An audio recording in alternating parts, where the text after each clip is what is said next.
Guys, I want to teach you a technique that's going to position you to have a lot of success when you sit down with your prospects. How would you like a technique that your prospects would actually be eager to hear what you have to say? In fact, they'd almost be begging you to tell them. How'd you like a technique that they would almost be ready to say yes and enroll even before the presentation begins? Well, that's this technique. I created a technique called the 3-step setup, and those who are using it are seeing a dramatic difference in their business. I'm going to give you the 3 steps, and then I'm going to give you the verbiage for each of the 3 steps, and it'll set you up to begin to practice it. And I encourage you, use this technique every single time you show this idea to anyone. The 3 steps are: 1, why; number 2, big deal, all in; and number 3, don't care. Why, big deal, all in, and don't care. Let's go through them one at a time. The first thing you're going to do is you're going to share with them why you're doing this. So let's pretend that you and I are sitting at coffee and I was about to show this to you. I would say, hey, thanks a lot for coming to coffee with me. Listen, I've got something huge I want to share with you.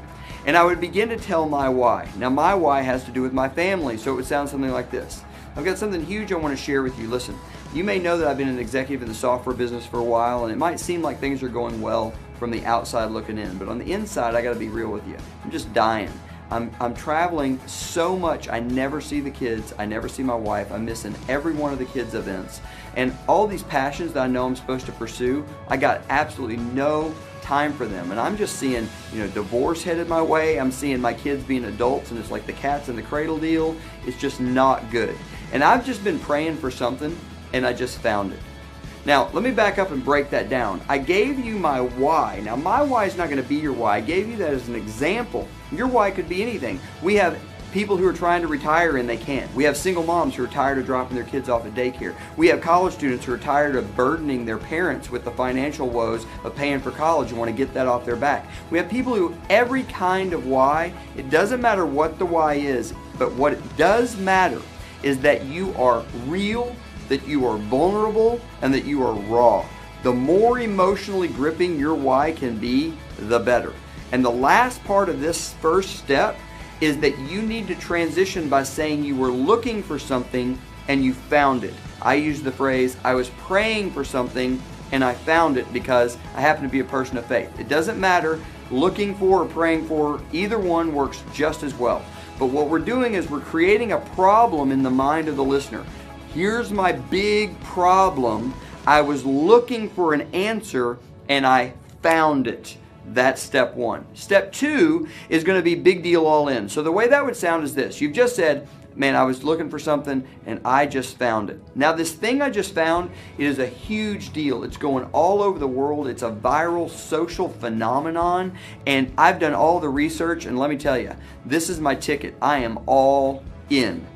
All we said there, guys, is that it's big. We gave them a little reference to how big it is. We want them to know that this is not some small-time thing. This is truly happening all over the globe. Hundreds of thousands of people are getting involved. Now, we're not saying all that. We're just inferring it by telling them how big it is. And we've told them we've done the research and decided to put our chips all the way in, using the poker metaphor. So we're going to say it's a big deal. We've done the research and we're all in. The last step is don't care. And here's how that would sound. You've just said, and listen, I've decided I'm putting my chips all in. I am all about it. Now, here's the thing. I'm not sure how you're going to, take this. I'm not sure how it's going to impact you. You may love it. You may not get it right away. All I know is this. You're my good friend. I'm going to put this in front of a bunch of people, and I wanted to give you one of the opportunities to be first. Is that cool? So all we said there is, listen, we don't know how they're going to take it. We don't know how it's going to strike them. They may love it. They may not get it right away. It doesn't matter to us. Let me tell you another good phrase you can use. You can say, listen, it won't affect you and I at all. I'll tell you how that would sound. You could say, listen, now I'm not sure how this is going to strike you. You may love it. You may not get it right away. I want you to know either way is cool with me. It's not going to affect us one bit. All I know is you're my really good friend, and I'm going to put this in front of tons of people, and because we're such good friends, I wanted you to have the chance to be one of the first. Is that cool?